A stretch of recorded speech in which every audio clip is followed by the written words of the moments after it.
Hello and welcome to Let's Talk with Bishop R.C. Blakes. R.C. is an author, empowerment teacher, and the proud pastor of the New Home Ministries of New Orleans, Louisiana and Houston, Texas. His message circles the globe. His conversational and candid approach to challenging content makes him a relevant voice to all generations. Get ready for a life-changing transformational conversation.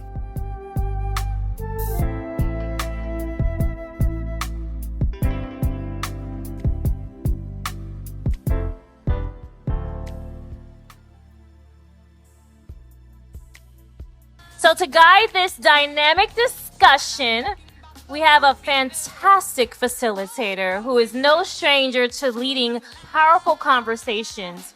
Please join me in welcoming Dr. Carrie Turner.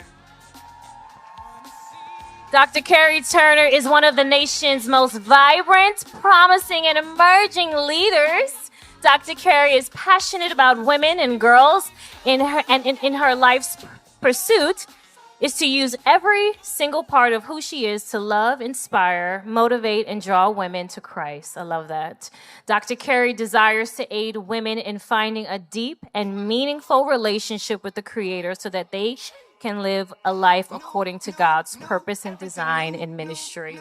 Dr. Carrie is a national and international award-winning speaker with a specific focus on women in ministry and marketplace. So let's give a warm round of applause for Dr. Carrie. Yes.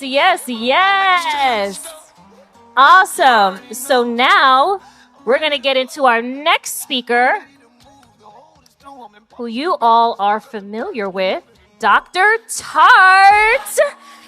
Yes, he is a psychologist, minister, speaker, media host, and author. He serves as the go-to psychology expert for CNN, ladies, HLN, The Ricky Smiley Show, Cafe Mocha, Willie Moore Jr., Darlene McCoy, The Morning Culture with Frank Sky, Tom Joyner, etc. It just goes on, right?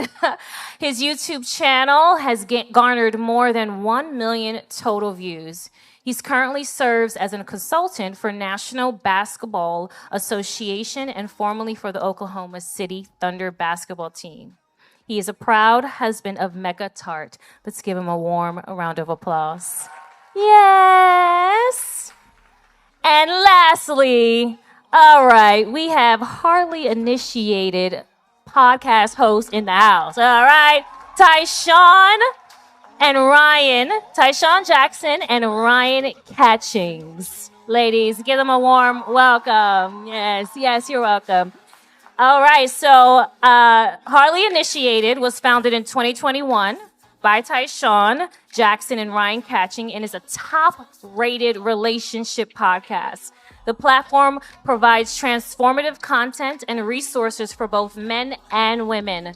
The show's provocative yet principled conversations heal and inspire by tackling topics like dating, my favorite to talk about, relationships, trauma, and sex. In a world filled with gender conflict, divorce, and loneliness, Hardly Initiated is committed to refining love and restoring families. The platform features mature and influential voices such as spiritual leaders, best-selling authors, experts, coaches, and celebrities. And with features on huge media platforms like the New York Post, Fox Soul, and Dish Network, Hardly Initiated is already making a significant impact. Be sure to join the movement on YouTube, Spotify, and other social platforms as they impact change one viewer at a time. So give it up for our facilitator and our speakers. All right, Carrie? Awesome, ladies. Can you just make some noise in the room? If you are excited to be at Queenology, can you just make some noise? Will you look at the woman next to you and say, girl, you fine. Girl, you look good.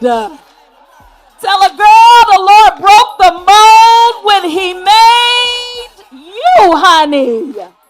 Yes. Listen, I am so excited to be with you all this afternoon. Can you just give a roaring round of applause for our two incredible hosts this afternoon? None other than the Bishop R.C. Blakes and his beautiful wife, Lisa. Oh, y'all better stand to y'all feet for my mama and daddy. All right. We love them so much. I know that you all are here because you love them and you honor them in the space of our current time in the world where there is so many unhealthy relationships and marriages that we see. I am grateful that the Lord has sent them to the earth for such a time as this. They model God's love and they model what healthy relationships look like. And we are just honored to share space with you. Love you so much. Absolutely. Y'all ready to get into this here talk? Listen, so this is going to be interesting because these two are accustomed to leading the conversation, really the three of them. So we're going to see how they act when they not facilitating the conversation. They can't control the questions. Listen, they asking me, what you going to answer? Don't worry about it. Don't worry about it. Y'all just sit back and relax. And we're going to have a good time. I'm honored to really be with them as well. I've had an opportunity really to meet all three of them. And they are incredible stand-up men. And so it's great to share space with them today. Y'all, let's jump right on into it. I know they're a little nervous. I want to really just start because everyone has heard your incredible bios. We know the awesome work that you do. I want to start here by first, let me do this. I want to ask your current status. So I know what your status is, Dr. Tark, because I know your wife. She's amazing. But I want to find out what your status is. And I ask this question because we got a whole lot of men telling women what to do who don't even want women. So let us know. Let's start here. So I know what's going on with Dr. Tark. Can I be me? All right. So let's find out. I don't want nobody telling me how to get a man that don't want a woman. So tell us, what's y'all status? You already asking a tough question. Yes. I am single and dating, and my sole goal is for a wife. Beautiful. All right. We like it. I'm actually currently in a relationship Okay. right now. Okay. So I might have already found her. Listen, well, we love it. No, it's amazing. And that's a real question, right? Because we have people making money off of the backs of women who don't even want women. And so it's fine if you don't, but just let us know because we need to know who to listen to and who not to listen to, huh? All right. I want to ask, let me start with you, Dr. Tart, by really asking, I think we live in a weird kind of time. Right? A weird kind of time as it relates to just the culture of relationships. If you had to just kind of describe from your purview, really from the marital space, but you counsel many singles, men and women, how would you describe our current culture of relationships? Well, first, let me say congratulations to you. Thank you. On your engagement. Huh? Yeah. How about that? All right. He does all The things Reverend well. Dr. Mrs. Yes. And thanks for ignoring all the requests. Like, what questions are you going to ask? Thanks for that. But I see two things. It's all up, it says in Romans 12:2, be not conformed to this world, but be transformed by the renewal of your mind. And so it depends on what you see. So as a psychologist, I'm doing so much premarital counseling, so many marital counseling, so many marriage retreats. I just see people who are enjoying and working hard to make marriage work, right? And on the other end, I see people who are struggling with loneliness, right? And also struggling with dating. So what I see is like everyone's not created equal when it comes to dating. There are some women that have absolutely no problem ever in any city ever finding a great man. And there are women who are great, like, what am I missing, right? And then there are men out here and they're saying, look, I enjoy marriage. It is fun. It is awesome. And then there are single brothers out there like, why would I get married? Like, for what, right? And so the perception, it really depends on what you see because it shapes you. And so part of what awakened me, at Bishop Jakes, Bishop Bronner, Bishop Blakes, is that we want to see godly men who are strong. How are you doing all this? Godly and managing a family, right? And so it is an awakening that we have to show how we're doing it and make sure that we stay grounded. So it depends on what you see. No, that's so good. I was recently talking to some folk and I literally said the same thing. The Bible says, according to your faith, be it unto you. And so what you see, what you believe is really what you get. I want to talk to you guys from really the single perspective, because anytime we're asking what's happening with the dating scene right now, I hear people say, oh, child is poop in the water. Take me out the water. I don't want to drink the water. But from your perspective, you know, what is happening currently just with dating?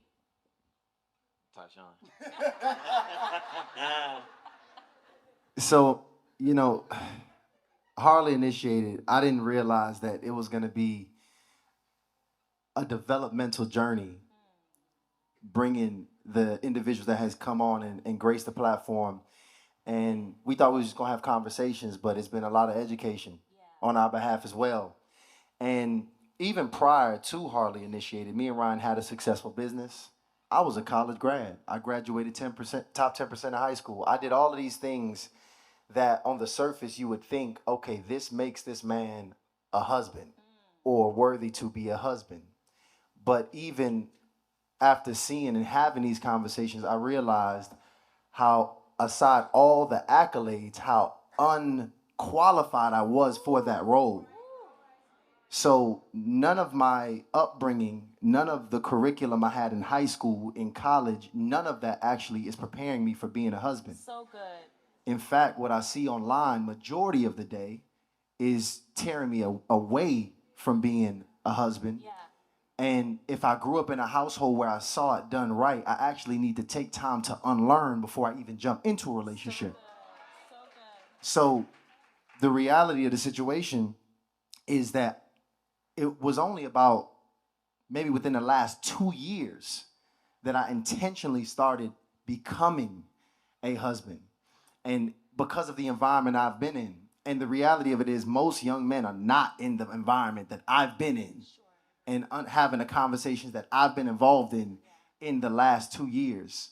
So as much as we would like to see more marriages happen, the reality of it is most of us are not training and preparing to become wives and husbands, but we're assuming a role. So we assuming a role we're just generally unqualified for. And we just looking at the divorce rates, like, oh, see, marriage don't work. No, you're just in a role you're not qualified to be in. So good. So when I'm talking about what's happening in the space of singles, we focus on getting a bag. We focusing on developing ourselves. We focusing on becoming the person that's going to get us whatever we want in the world and of the world. But we're really not developing the skill sets intentionally that it takes to embrace and be a great husband or wife. So good. Can you all give him a round of applause? That was rich. I want to stay there just for a second because I think you said some things that are really powerful, and I want to have you expound on that a bit. You're talking about doing the intentional work, just about becoming a better human being, which positions you to be a husband, positions you to be a wife. And I think we live in a time, because we're always talking about what do you bring to the table. We're going to get back to that in another little time. But I want to have you build on that, because I think oftentimes we think what qualifies us to be a husband or a wife is our title, our education, how much money we make. And truly on the surface, it looks good, but those are not the things that are going to sustain you, right? When you are in a marriage or even being in a healthy relationship. So I want to ask you, as a single, how do we, this is so good, move beyond the surface and really operate in a greater level of discernment so that we're looking past what we think people are to really meet the right people?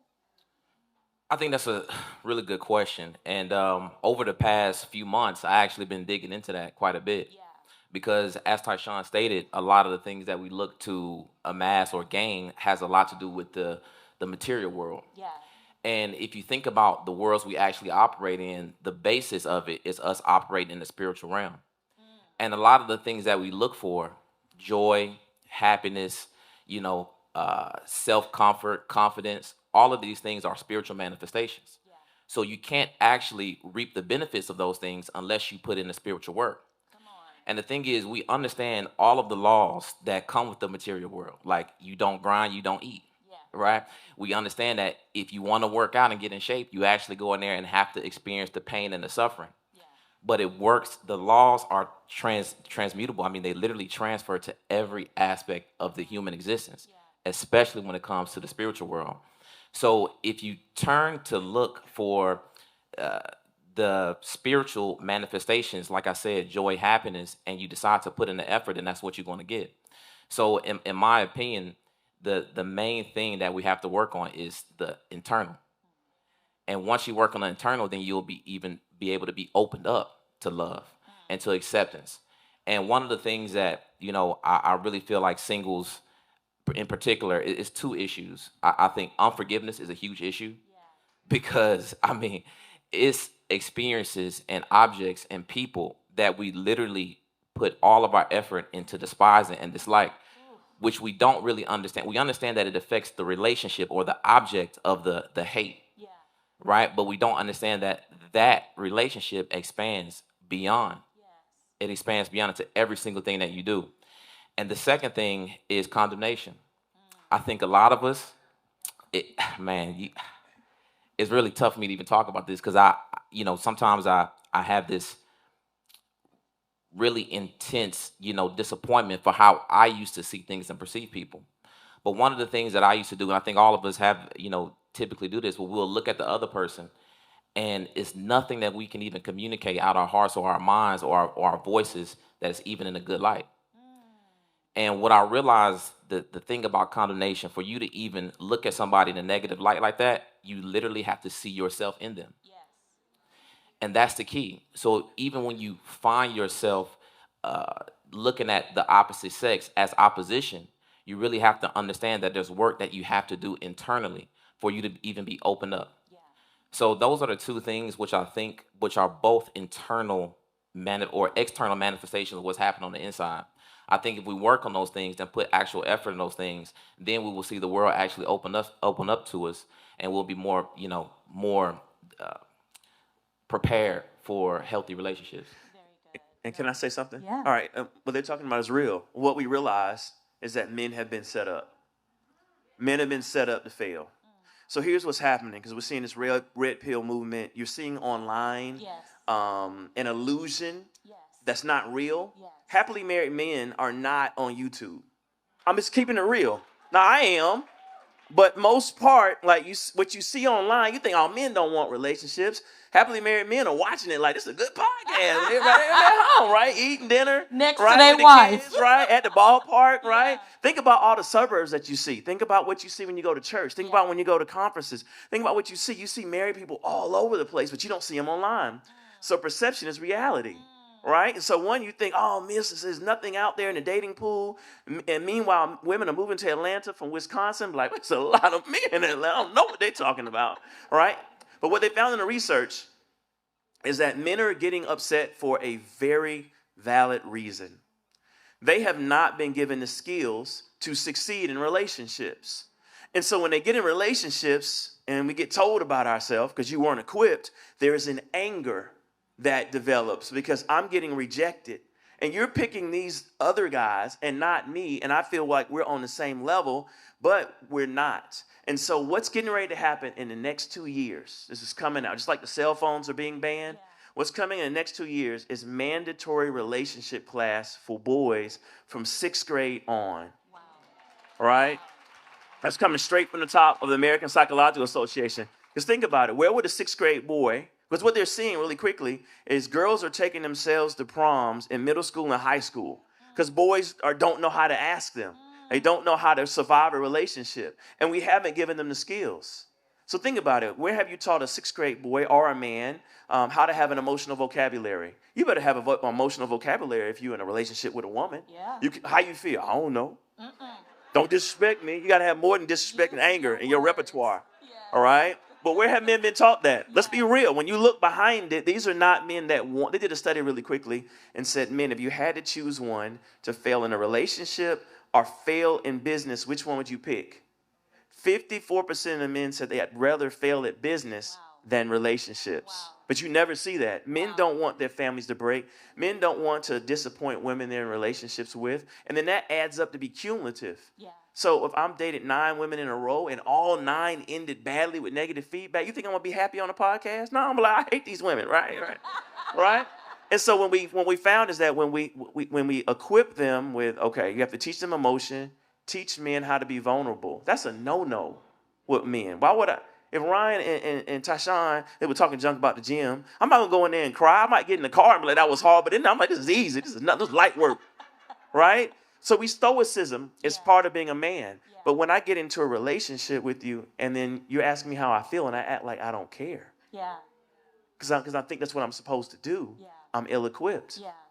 So it's really a whole curriculum that we have to educate, starting at boys, so that boys' first and second experiences in relationships are good, and then men who want to be in great relationships are able to have this toolkit to be able to do it. The last 30 seconds. I had a soldier, he was from Bahrain, and his wife said, how do you feel? And she went off on him. After about 20 minutes, he said, what you gonna say? He said, I don't have nothing to say. She said, look at him. He's just sitting there like a lump on a log. It's big old soldier, don't even know how to say anything, right? He was just like, I just try to ride it out. What am I supposed to say? So I gave him this emotion wheel with all the emotions on it. He said, I feel disrespected. I feel unseen. I feel unheard. I feel misunderstood. I feel frustrated. I mean, he went on and his wife just perked up. He had never had the vocabulary to express how he felt. Therefore, he couldn't connect with his wife because he didn't have the vocabulary of connection, which is feelings. So good. So good. I want to stay here, though, Dr. Tart, because I think I love everything that you just expressed. But on the opposite side, oftentimes as women, we haven't been given all of the tools either. And I think there are always concessions made for men that don't have the tools, but oftentimes we are to just grit and bear what they can't articulate, what they can't spell, what they can't talk about, what they don't know. We went to school just like y'all went to school. We read just like y'all read. We're figuring it out just like men. And I think oftentimes we are left being described as angry, being described as bitter, being described as so many negative things to men. And we are trying to figure it out just like men are. And I think particularly, and I want you to speak to this with Black men, because sometimes it can feel like Black men hate us, that there is a deep disdain for Black women. And so we now see in public space this rival between Black men and Black women. And I'm trying to figure out, where did it even come from? How did we get there? And what can we do to begin to just, I guess, unpack that so that we can get to a better place? Because it is really bad. Yeah, I mean, see, realize the enemy is going to come in and deceive and steal and kill. When we look at it, every 5 to 10 years, men's marriage rates go higher, right? And so the negativity that you see, I don't see unless I go to certain podcasts online. Sure. All I see is married men. Because I'm in marriage retreats, I'm in ministry, I'm in counseling. All I see is married men. And I see married men honoring their wives. I'm not saying that it's always perfect, but when you ask married men, I know you and your wife may not be in the best place, but do you want to be single? They're like, oh, no. Absolutely not. I don't want to be single. I don't want to be single. And so when we look at it, it's perception. Sure. All right? And so when you start looking at it, the real data is married men are actually happier, healthier, and wealthier. Sure. That's what the research shows. We're happier because we have a best friend. Sure. Modern day husbands want to kick it with their wives. Now, you want to still maybe kick it with the fellas, but you want to have fun with your wife. That's not daddy. I told it to my dad. He was like, oh, never. No. Mama, please go to the store and stay for 4 hours, right? But no, modern day men, we want to go to the game, go to the Falcons game with me, go to the golf, go whatever, all right? And then modern men want to actually build and stack wealth together. Yeah. And this is from a great space of a healthy married Black men, because we also know is some of y'all been saving marriages for the last 20 years, sending them out of your DMs and sending them back home. So some folk are not in healthy marriages, and they are not honorable in their marriages, and it plays out in a certain way. I want to ask the two of you, what I just shared about the anger, it seems, between this rival that just came between black men and black women. Have you observed that? Oh, I mean, most definitely. And because I get what Dr. Tart is saying, Yeah, sure. but we also speak to a lot of women. Absolutely. And we see the text messages that they send to us. We see the recorded conversations. And some of these guys, I mean, they're literally emotionally unraveled. Yeah. But I always tell women this because it's also, women have to be accountable as well. Sure. And the reason is because a woman knows how she operates. She knows that she's going to operate with a certain mindset and attitude to a man that she doesn't respect. But the thing, what I find is women continue to deal with men that they don't respect. And once you continue those interactions with those men, it really does taint how you move forward. So when you do get a good man, you're so jaded and so hurt and so upset and disappointed by the men that you dealt with in the past that you can't, your eyes are not even open to seeing this quality man that's right in front of you. So it is very important, I think, for women to think about who they're spending time with. So you know the guy who doesn't hit you with a plan before you go out, but you still go out with him. You know the guy, if you look at him and you ask him, hey, do I look beautiful? He say, nah, you might be doing too much. But you still go out with him. Right? So when you find those guys giving you those, it's men that's operating like that. Yes. They operate like that. Right. But when you find men that are operating like that, it's in your best interest to forego how you feel about being lonely, forego how you feel about companionship, forego how you feel about being intimate with somebody, and instead spend time alone to take care of yourself. And what I often find is, particularly with women, when they're dealing with the weaker men, is usually something in them. It's usually something in them. So if you find that that's all of the guys you dealt with, it's something that you have to find within yourself to fix. And then you will go on the opposite end and you'll find a man that's emotionally supportive and mature enough to actually deal with you. That's so good. Yes. I always say, you know, in church you meet people and they're like, oh, I'm blessed and highly favored. Or sisters, you know, we'll go out and see a woman and she looks beautiful. She's great. She's all the things. And you feel like she's highly confident. But you ask people, who are the last 5 people you dated? That's going to tell you everything you need to know about a person. Who is the last 5 people you dated? That's going to tell you what you need to know. What do you think about that? Oh, my goodness. That's actually a question I ask when I'm getting to know a woman. I think that tells me a lot about a woman, who she's willing to keep around in her space, as far as who she's dating, as well as even on her friend side. Because even now, I see myself, the man I'm becoming, it's just certain men I would no longer even be with. It's actually women I'm embarrassed to tell you that I used to deal with. Yes, that part. Because when your values, when they really start to shift, you really you start seeing the world through a completely different lens. Appetite changes. And I'm gonna add to that too, because I think before you even become a good husband, you just at bare minimum have to become a good man. And that goes for the ladies too, but I'm speaking here from personal testimony because I grew up in an environment, I really was raised by the wolves. So the values were very much so different. You really have to understand who you're dealing with. Even just basic principle concepts. The principal concept of loyalty that I was taught was different as it related from men to women. I was taught to be loyal amongst my men, meaning it's honor, it's honesty, it's openness, it's no betrayal.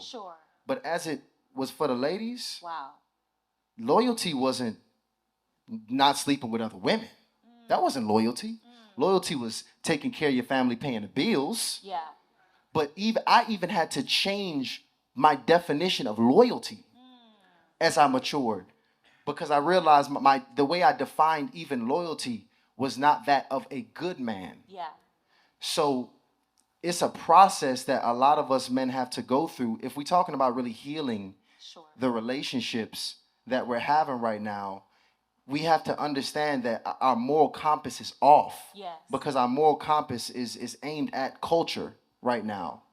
And our moral compass, until we as men really focus on holding each other accountable to be good men, really good men, because now the brothers I'm with, the type of accountability that I have is completely different, where I wouldn't even want to joke around with playing around with other women in these ways, because that's just not even how we joke anymore. Our humor has evolved. Really, we was with our brothers last night. It's very different. But that's really it comes with a spiritual maturity Yes. that I think a lot of our men don't necessarily have. We have a financial maturity. So good. You know, we have some of us even have a educational maturity. Yeah. But being spiritually mature is really taming on all levels your flesh and completely aligning So good. your moral compass in the right direction. So good. Yeah. So good. Can I be Yes. transparent? You know, how many of y'all are healers, are helpers, are fixers in the room? Raise your hand. All right. All right. I used to date women who needed help. I was attracted to drama because that was exciting. I still like a fair amount. You, Dr. T. I'm Mecca from Inglewood by way of South Central. Don't let the smooth taste fool you. Oh, it I makes need sense. energy. I need energy. I like to clap back. Yeah. That excites me. I don't know what these dudes on the podcast talk about. Man. When she clap back, I be like, oh, fire, boy. Like that. Nobody docile. They don't work for me, right? So, but I used to date women. Who were super dramatic, all right? And that was fun because it was exciting. So if I'm talking to my cousin and they come up and she want to cut my cousin, that was exciting to me. Like, you like that much you gonna cut her? You the one for me, right? And then two, I think where a lot of fixers and helpers are guilty is that our lead card is I can help you. I'm a helper. So if a woman said she was on drugs, her mama schizophrenic, her daddy was depressed, her two brothers don't have enough money for lunch, I'm like, I got you, girl. I'm gonna date you. I'm for real. I wouldn't see it. To me, I was leading like I can fix all of that. But when we get in an argument, I'm gonna be I was in an argument. I'm not gonna say who it was. I was in an argument, right? And I was arguing and I actually started crying. I was like, ah. And she said, "You done? Or you finished?" Whoa. She had she had no emotion, dog. No emotion. I was like, "You don't feel nothing." But what's what I picked? I picked someone with a trauma background. So here's the key. I changed because you would change the girls, change the women, but the same theme would be there's a theme of some type of trauma, some type of hurt, and then me coming in as the fixer. And so my friend's psychology, like, you realize you date the same woman over and over Same again. spirit, different Right. body. And what they said was just date you. Yes.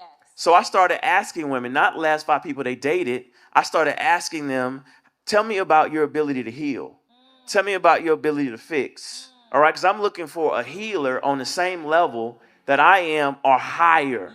Does that make sense? So that was my standard, because when we get into the mud, I need a woman that already knows her Bible. I ain't got time to teach you. I'm sorry. No, that's right. 'Cause I need a lot of prayer. Listen. You need to go to the right scripture, get the right mix of praying and fasting, and maybe put some oil on my You head. don't need no novice. I don't have to train you. I don't want to Yeah. train you. Does that make sense? And I need you to be healthy. Demons and don't need training. Right now. They good. So you get the standard. Here's the message. Ladies, queens. Bishop Blake says this over and over and over again. You have to date with a standard. He who finds a wife finds a good thing and gains favor. And that means we come up because of you. But if you don't have a standard for the man that you're dating, who you date has a negative impact on your self-esteem. Right? Say that again. Yeah, because I can be mad at women. I'm like, women have no feelings, but I went and dated all traumatized women. And what you think when I'm crying, that don't mean anything to them. I'm not going to break down on tears. My daddy went in my life. I don't care about you. Wow. We've been dating 3 months. Wow. I'll be on Instagram tonight. You know what I'm saying? So that will have a negative impact on me. So have a standard. I tell women, make sure you write out the standard for the type of man that you want.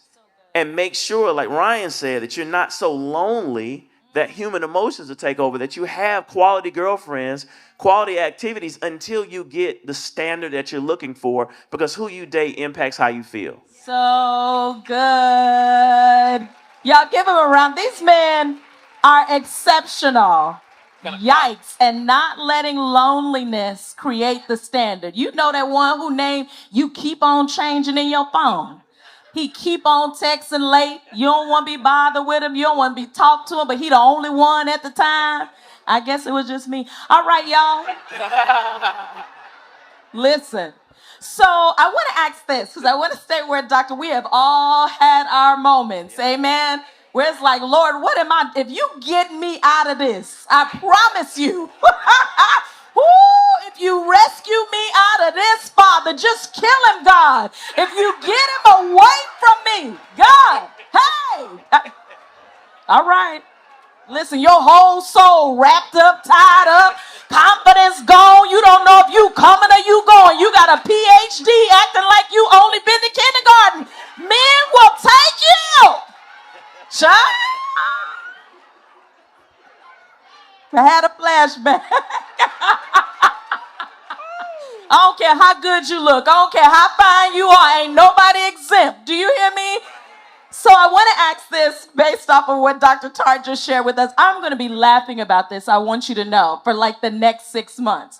I want to ask you all, what is it really that men want? Because, well, I don't think we know. We think we know. We feel like we're doing it. And then you meet another person who wants something different. You know, how is it that we honor ourselves by also honoring the things that maybe our partner desires without becoming a clown or a jester? Because you can't keep changing and jumping through hoops. You have to be able to stand in the firmness of who you are, but also honoring, what do y'all want? Well, no, what is it? What do y'all really want? Because we're seeing one thing and then we're experiencing something else. So if you all had to just share some things with you in terms of what a man really wants, what would that look like? Wow. I'm going to pop it off here real quick. Okay, good.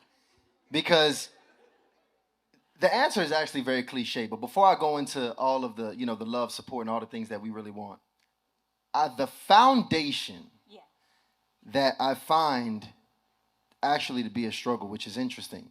I'm in a men's group with my guys, our Bible study.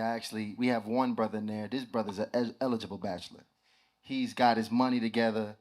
He's actually leading our Bible study. He's read it back, front and back, 2-3 times, Brother got it. He got it together. And I'm like, what's wrong with you? Why haven't you found a woman yet?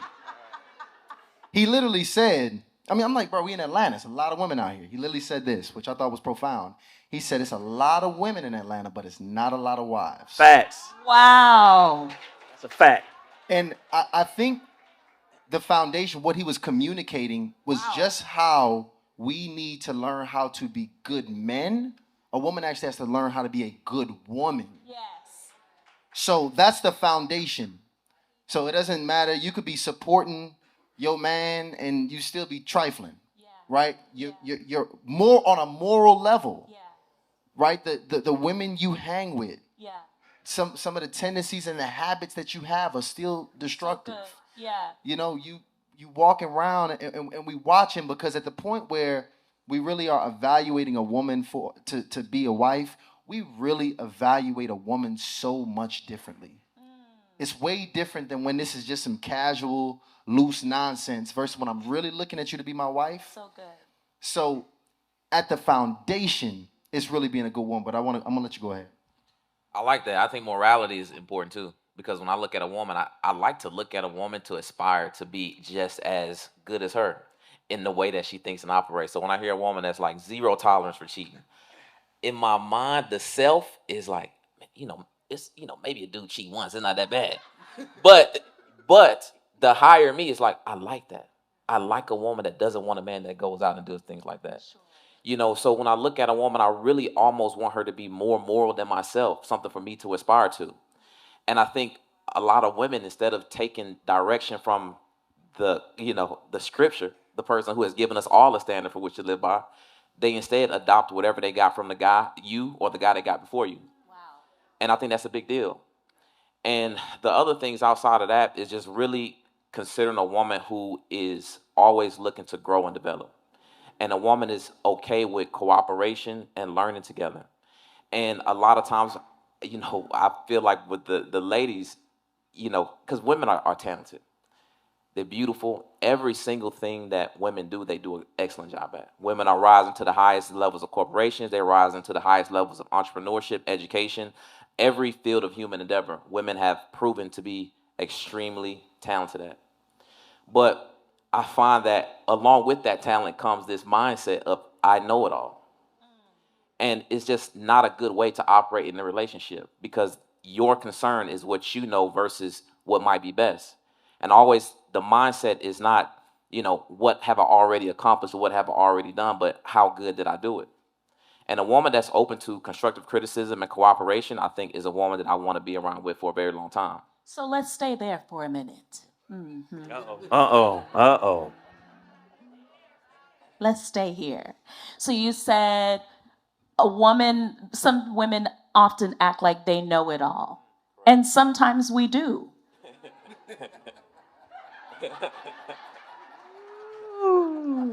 Right? So how do we know what we know? Because a lot of times we write about what we know. How do we engage our men when we know what we know without having to dumb down ourselves so that we can interact with you in a way that doesn't make the person feel like we know too much?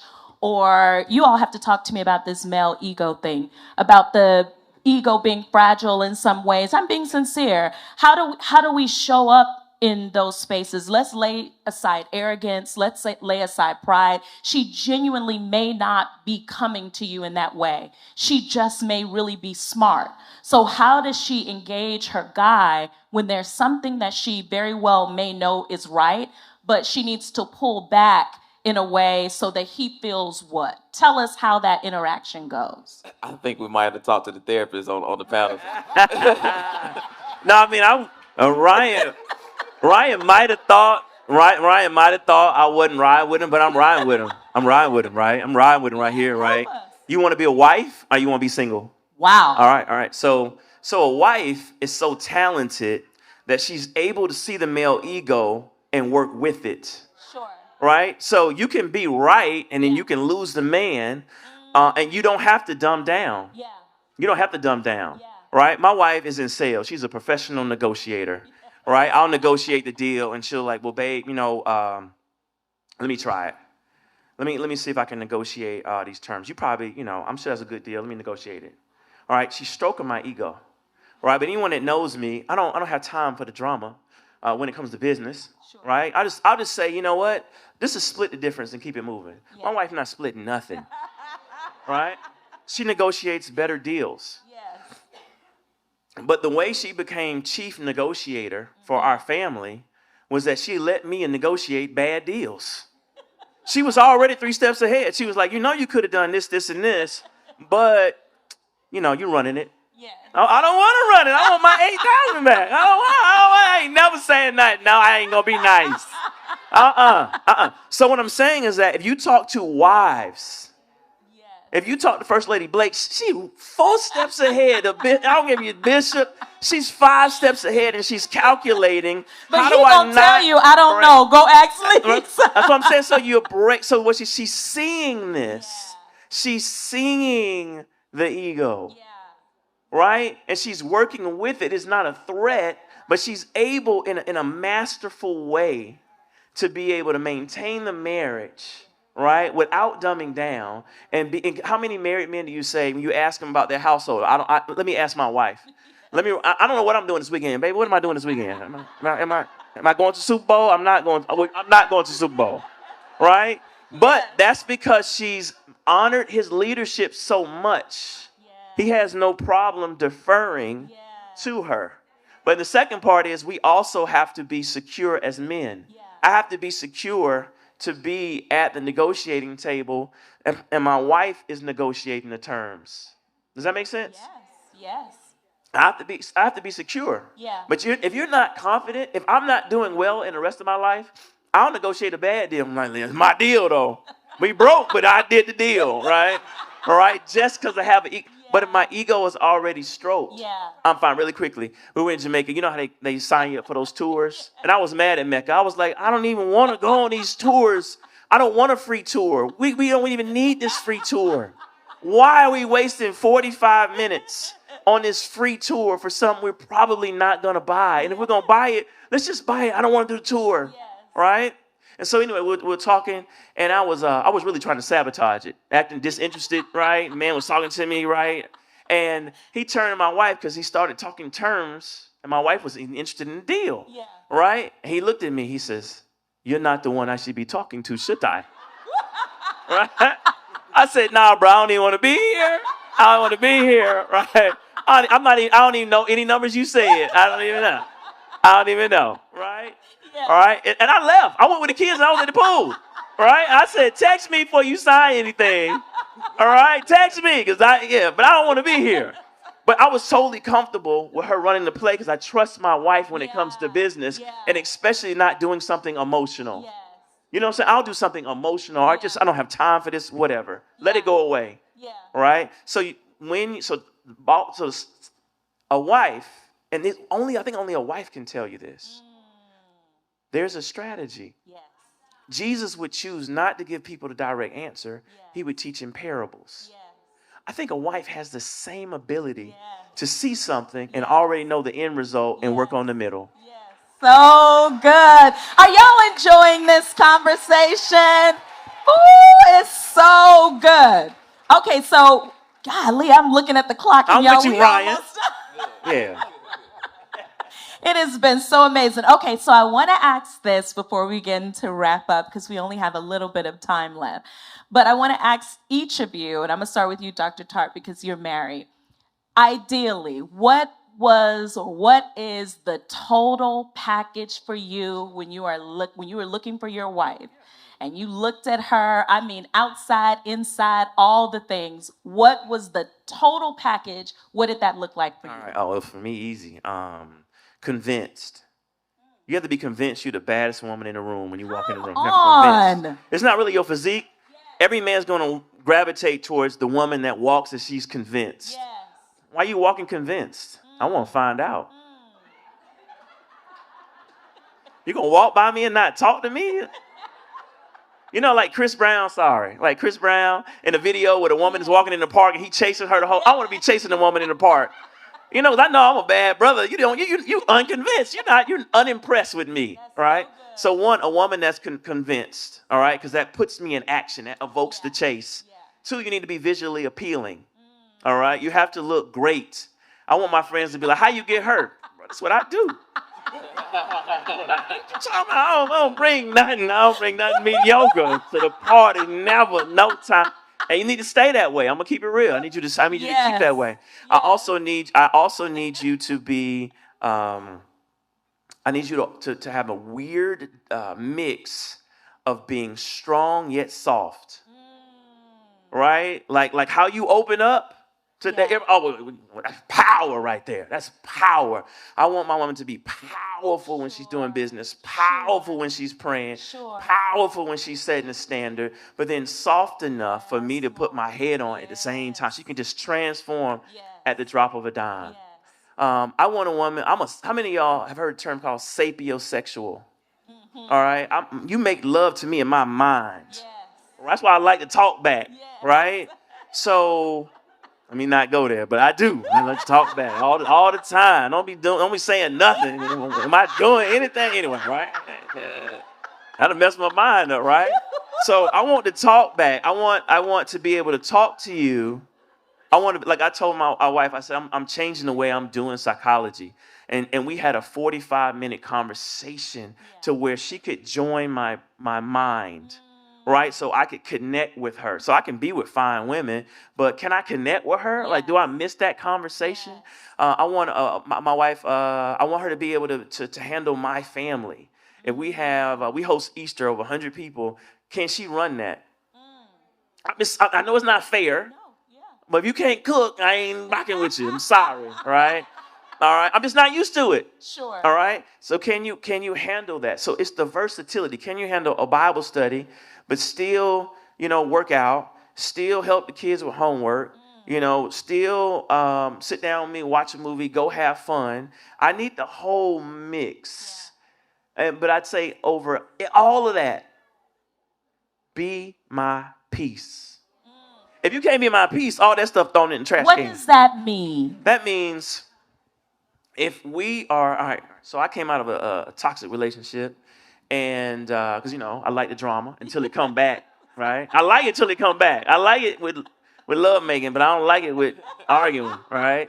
So I was talking to Mecca in her house, and she said, I need to talk to you about something. I said, oh, here come the little flower turn into a Venus flytrap. I'm ready. I'm finna go stoic. I'm finna go hard. Can't hurt a feeling I'm not gonna have. So I'm ready. And she talks to me. She's telling me changes she wants me to make. And then she finishes and she gives me a hug. And when she hugs me, I stay like this. I don't loosen up. I don't hug her back because I don't know if it's real. And when she was done, I said, that's as mad as you get? I won't marry you, girl. That's it. That's how you communicate anger. Oh, this is great. But before then, it was run up one side of me, down the next, right? No pause. You can't tell that we have a relationship.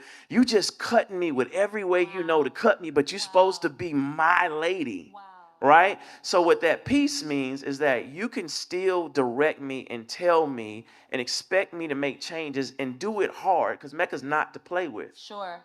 Right? She's not to play with. Yes. Like, I'm just going to be honest. Yeah. When she was pregnant, she was acting crazy, right? She said something I didn't do with the Peloton. It was crazy. It still doesn't make sense to me today. I got her a push gift for a Peloton, right? And she left and went to her parents' house. I went downstairs. I asked the kids, I said, where's mom? They said, we don't know. She just left. I was like, why are you at your mama's house? She said something. I still don't understand. I don't know what I did with this Peloton. I don't know if I ordered the wrong one. I don't know. Right? But whatever it was important. And I know that she can say it softly, but her actions are going to be strong.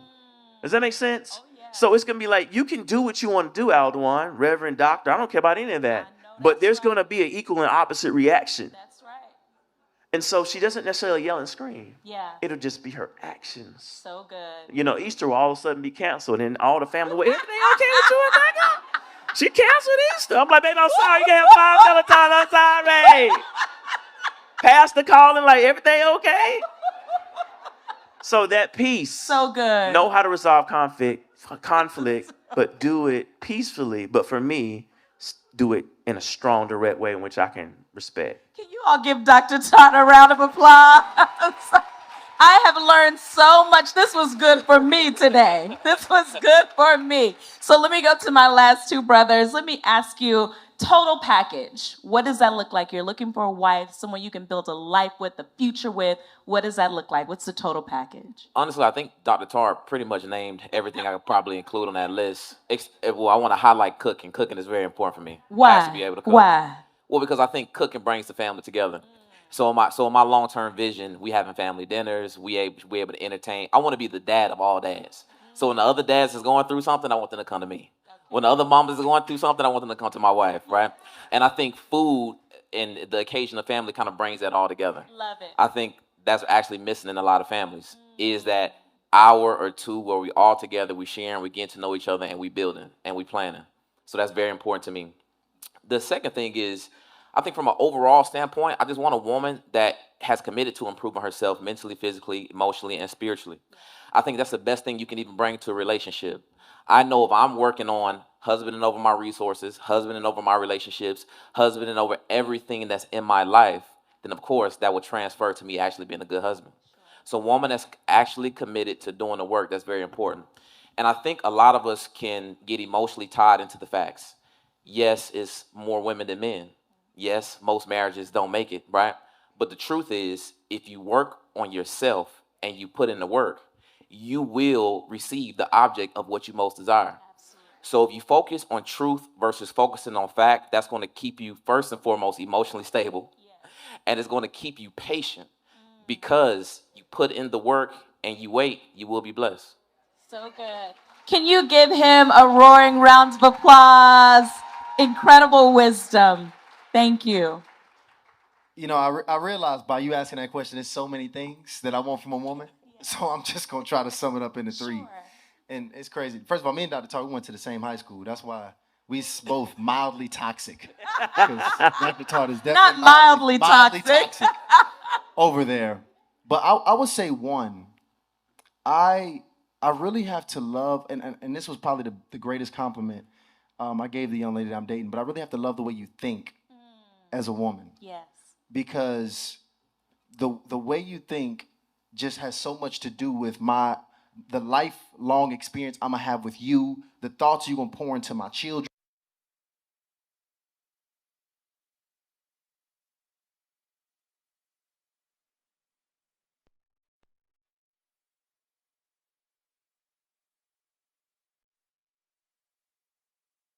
Have everything to do with the way you're able to pour and invest into the minds of everybody around you, and just how we both again are gonna able. I'm a sapiosexual too, so the way our minds are gonna connect and build over the span of a lifetime. So the way a woman thinks is so important. I don't want to have to coach you on thoughtfulness.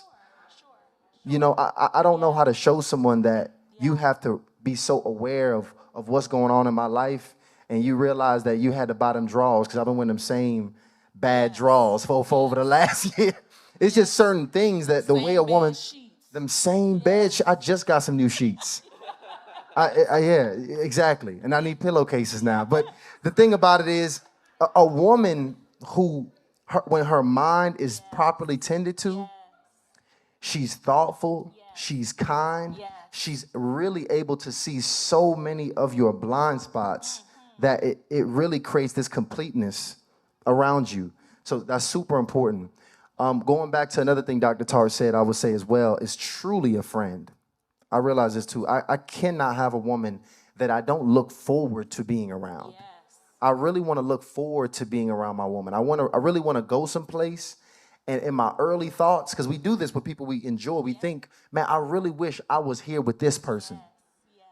I realize I've never really had that prior of wanting to ever think. I used to always think about, man, I want to go on a boy show. I hope my lady don't ask to come.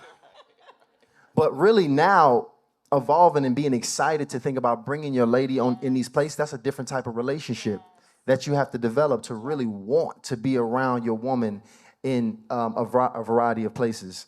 So the way she thinks, and finally, I'm gonna close it with this one here. Absolutely, the way she, to Ryan's point, develops herself. Because I mean, growth and development is so important. Sure. And over a span, I think about every 4 years, I just straight become a new person. Sure.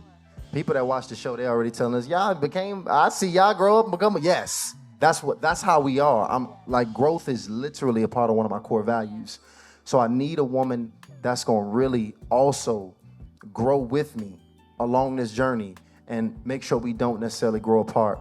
But that's the top 3 things I would say I want from my woman. I love it. Well, on behalf of all of the women in the room, we love and honor you. Thank you. You are beautiful Black men. Thank you so much. We are grateful for your wisdom, your kindness, your thoughtfulness, your placement in the earth, and what you are doing to help us know that God is not forgotten and there are incredible men that are still here and doing wonderful things. Can you all give them I'll stand up and give them a round of applause. They were exceptional today, and I hope that you were blessed by something that they shared, the wisdom that they gave to us. Did I do okay with my questions?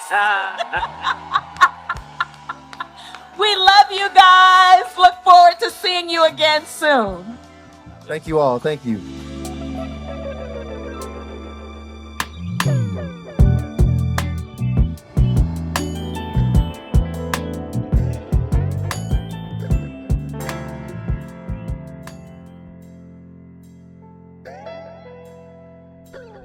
We here at RC Blakes Ministries want to thank you for spending this time with us today. RC and Lisa are always honored to have you with us. Don't forget to reach out to us by visiting our website at www.rcblakes.com. While you're there, you may join our mailing list and receive a free download of The Laws of Manifesting Your Vision by RC Blakes. Also look at all of the online programs by RC. You may find all books written by RC and Lisa. Once again, all of us here at RC Blakes Ministries want to thank you from the bottom of our hearts. And as we always say, see you at the top.